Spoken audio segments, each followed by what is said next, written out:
Dear graduate, every workplace has its hidden operating system. There are rules that nobody writes down, there's power nobody announces, and there are landmines that nobody warns you about. And the new professional who walks in assuming that what they see is what they get is in for a rude awakening. Today, we're going to be talking about how to read the room, not to play games, not to be political, but because understanding where you actually are is the first step to moving through it with confidence and in integrity. I'm not alone in having this conversation. I've brought along with me the usual suspects. John and Philip are here with me today. Gentlemen, welcome. No. So, today we're talking about reading the room. And one of the best ways that I love to share what reading the room looks like, it goes back to a movie, and I hope many of you have seen it. If you haven't, you should, but it's a great movie called Captain America and the Winter Soldier. And this is a really good movie because there's a scene in that movie where Captain America is in the elevator. And in the elevator, there comes in a few guys who know him, ask him a few questions about what they're about to do. Cap gives a few answers, but as he begins to answer, he begins to look around the room and he notices something is off. They stop at another floor and some more guys get on, and he begins to see, he moves up, but he still gets the sense that something's wrong. He looks at a guy's eyebrow and realizes he's sweating. He sees another guy with his hand gripping his weapon. Then some more guys get on, and he looks around a little bit more and sees what's going on. And he finally says, as they're going down, before we begin, does anyone want to get off? And from that moment on, it's all hands on deck because there's a battle in that elevator that is actually quite impressive. But what you see before that battle even begins is Captain America is reading the room. He's sensing something's not right. He sees the evidence that something's not right. And therefore, he positions himself to deal with what he perceives is about to happen. And sure enough, he was right. Well, we've got to do the same thing in our workplaces. There are all kinds of things going on in the workplace, from politics to power struggles. And when you walk in as a new employee, you've got to read that room and understand where and how to position yourself. John, you are probably the newest one of us to enter into that room and need to read the room. Do you have something that you can share to kind of help us with maybe some of the struggles you had or an issue or something that went wrong with you reading the room? I do. And to be quite frank with you, I don't remember exactly the conversation that was happening in the room, and I don't remember specifically what I said, but I certainly remember the response that I got when when I came into the room.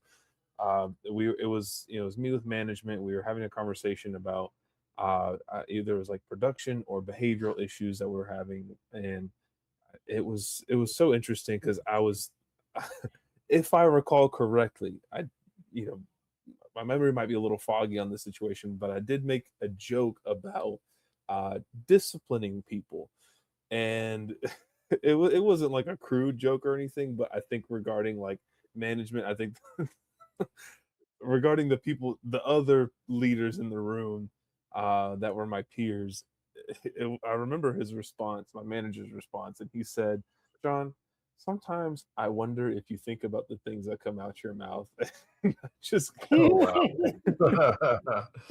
it was. I mean, Oh I'm laughing boy. about it now, but like it wasn't like a bad thing. I don't remember specifically what it was, but it was just one of those moments where I'm like, wow, like I really just it was his way of saying like stop and think about the things that you say.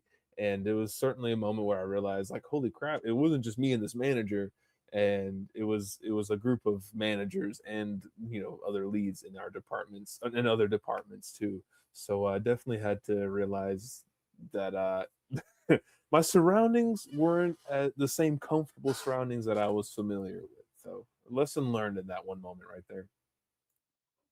Man, that is sorry, John. I'm not laughing at you. Well, maybe only a little bit because That's okay. That's okay. w- when your manager has to come to you and say, "Do you think about the things that are coming out of your mouth before you say?" Yeah, you have stepped over Uh, the whole reading the room situation into a whole nother. Hey, that's not reading the room. That's great, John. yeah, I know you. lesson And learned. look, on John's behalf, even though he's Gen Z John, John has grown since then. So he's telling you about what Yes. happened in his past, not what just happened yesterday. And if it Right, did just right. happen yesterday, sorry, John. It was You it know, was there's some time that happened between this moment and that moment. good, good, good. It's important for you as a new employee to recognize that every organization has two organizational charts. And what I mean by that is there's the organizational chart that you can find online. You'll find in some of the documents about that company, and you'll see who the CEO is and all the other people. But then there's the real organizational chart.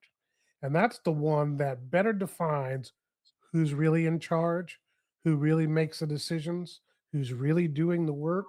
And Philip and I were just talking about just a moment ago, talking about a situation that we both are very familiar with, where there's the boss of that room, and then there's an employee in that room. And when the boss starts talking and he's unsure, he gets quiet and he resorts to the employee. So we kind of get the sense who really may be in charge, even though the titles may say something a little different.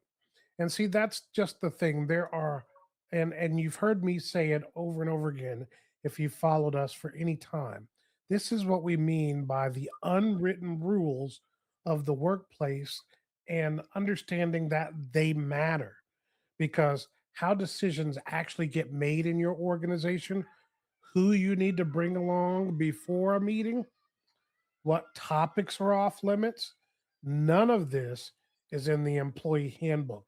And I'm going to tell you, they'll give you an employee handbook and they'll tell you if this goes this way, then go this way.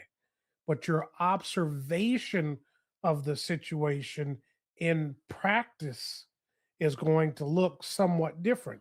And then you're going to, unfortunately, and Phil, you may want to speak to this a little bit, but then you're going to have to make a decision which path you're going to follow because Mm, Yeah. sometimes it can be confusing and it can put you in a position where if you go the wrong way, you'll be behind the eight ball with your peers or you'll be behind the eight ball with HR, and both can create problems for you. Talk about that mhm. for just a second, Philip. Yeah.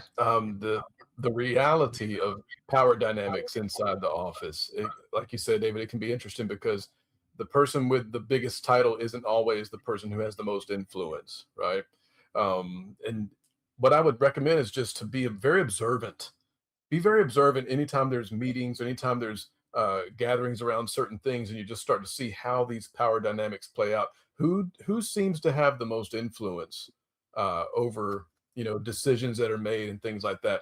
Another thing that you'll hear a lot of times, especially in that type of environment, if you bring up a question or somebody else, and then the answer is, "Oh, that's a Greg question," or that's a Tiffany question. Like they'll mention somebody's name who handles those types of things or who is known to be, I guess the voice of authority where this particular thing is concerned. Uh, that type of thing gives you some big clues as to how things really run, which may not necessarily be reflected in the org chart, like you were saying. So I would just recommend the first thing, the biggest thing probably, is to be very observant of the real time, real life dynamics that happen and who really does seem to be pulling the different levers of influence in the company. Mhm. Yeah. And let me tell you, with those two org charts, the one that the company puts out on the website, uh, it's usually not the official one. The official one is the True. one that's built on trust, it's built on relationships, it's built on track record. So when new professionals come in the door and they jump right in and they're just full of energy and life and they start stepping all over stuff, then that becomes a problem because now you're stepping on the unwritten organizational chart.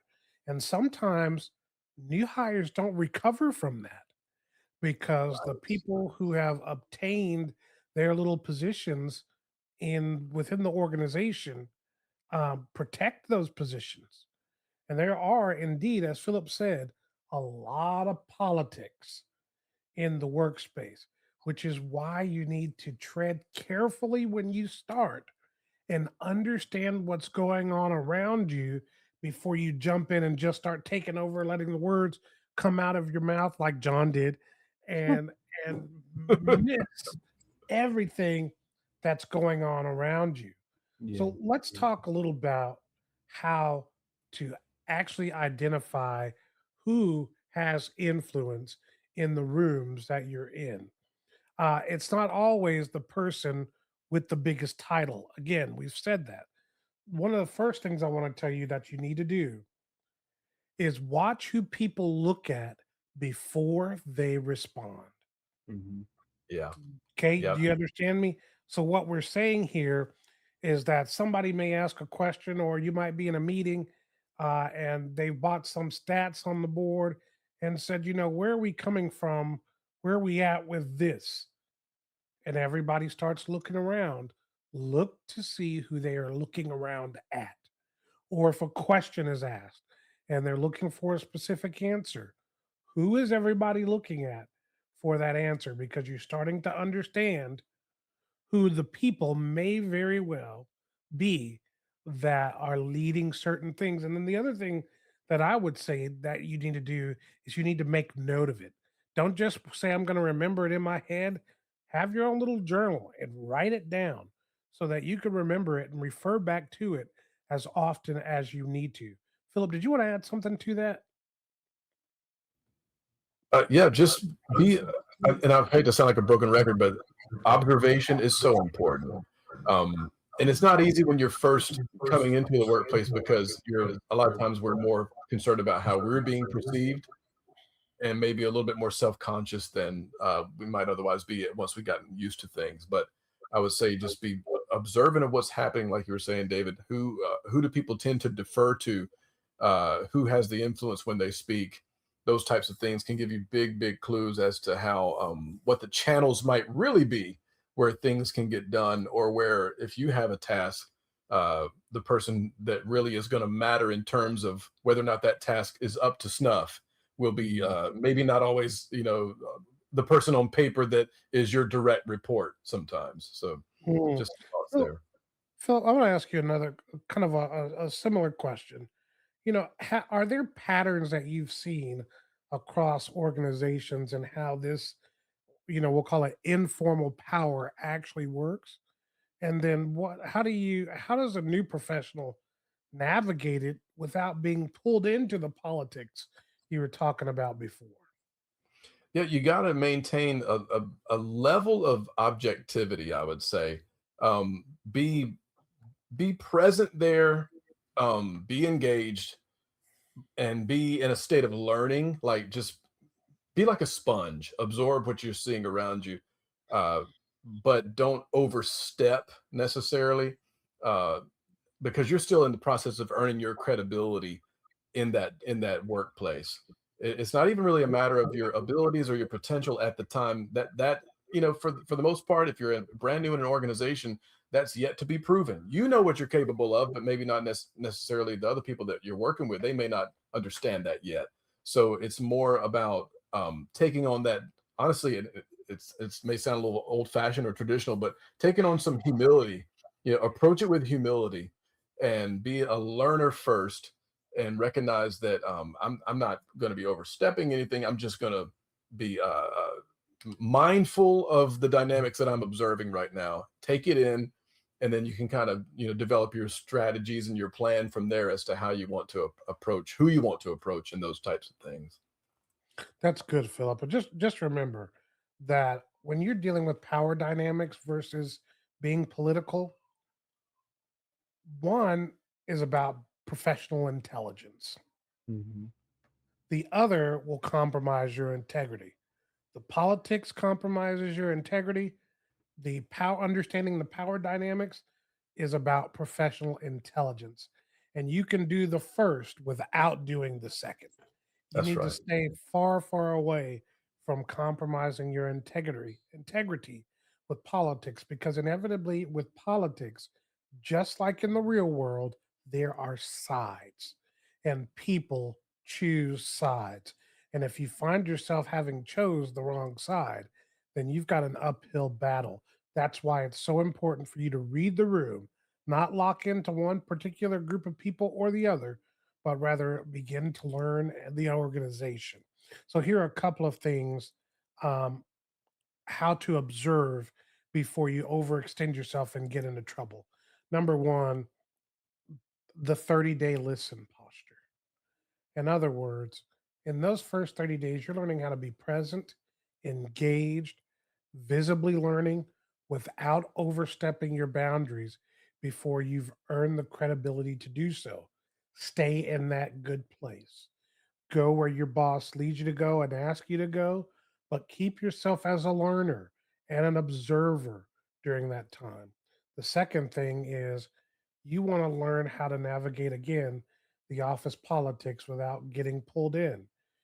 Early on, you want to make sure you stay neutral. You want to build relationships with everybody. You want broad relationship building, and then you never let someone else's agenda become yours. And you have to be very careful not to get caught up in that. The third thing is you want to position yourself without being a pushover or a people pleaser. Just because you're learning, just because, like Philip said, you're bringing humility to the table and all of that stuff, it doesn't mean you're just a do boy.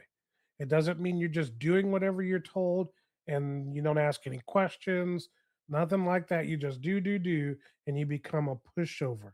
That's a bad place to be. There's a version of reading the room that leads to losing yourself. Mm. So you can read the room and say, "Oh, she's in charge. I'm going to her. Oh, nope, that over there." And you can lose yourself, and that makes you turns you into what I would call a do boy. Here's how to stay grounded while still being adaptable. The goal is to stay grounded while still being adaptable. And finally, the one question that helps you read any room faster is, how does this place actually make decisions? You want to Yeah. ask it early, you want to ask quietly, and then you want to listen carefully to the answer. How does this place make decisions? So when stuff is going on and you get a moment to talk to your boss, you know, ask them, how do you decide what's what with this? You may ask that employee that everybody was looking at, that you clearly see was the one they were all looking to. Hey, how did you make the decision to do X and Y? And then remember, your next job is to be quiet and listen. And let me just say one other thing about listening. Listening and forgetting does not help you. You've got to listen and then you've got to remember. If that means you've got to jot down what you heard afterwards, then do that. But you want to remember what you're hearing, because it's all going to play a role in how you play things forward. John, do you have any final thoughts as we kind of wrap up here? No, for sure. I mean, honestly, yeah, it'll put you in such an advantage with leadership when you finally understand how these things work. Uh, and I've just again from personal experience, and I'll leave it at that. I've been in that position where uh, I've let too many things. I've sat in that chair for too long and let too many things slide because I was staying in a position of just listening and not necessarily, moving forward with the things that I've seen and experienced. And I've seen other people go around others just because, they've taken that part to the extreme as well. So there's that balance of knowing what to do with the information that you have observed, but also not letting yourself, get too carried away with that information. That's great, It's all a John. matter of just balancing. Yeah. Yeah, that's really good. That's really good. So that's it for this episode. But for next week, we're going to be talking about relationships that will make or break your career. We're going to be talking about who to connect with, who to learn from, and how to build real professional relationships without it feeling like you're just networking for what Mm. you can get. And that's an important thing. People don't want to feel like you're just connecting with them because you want to get something from them, but that you actually want to develop a meaningful relationship that will get you more information. Think about the workplace you're in right now or you're about to go in. Who actually has influence? What are the unwritten rules? If you can't answer that question, or you can't answer those questions yet, that is your homework for this week to begin to read the room. Let me tell you this finally: the professional who moves through organizations with confidence and not the loudest ones or the most aggressive ones, those are the ones people want to be around. They are the ones who took the time to understand where they were before they decided where they were going. So read the room, not to play games, but to play it well and to play it right. This is Beyond Day One, and we will see you next time.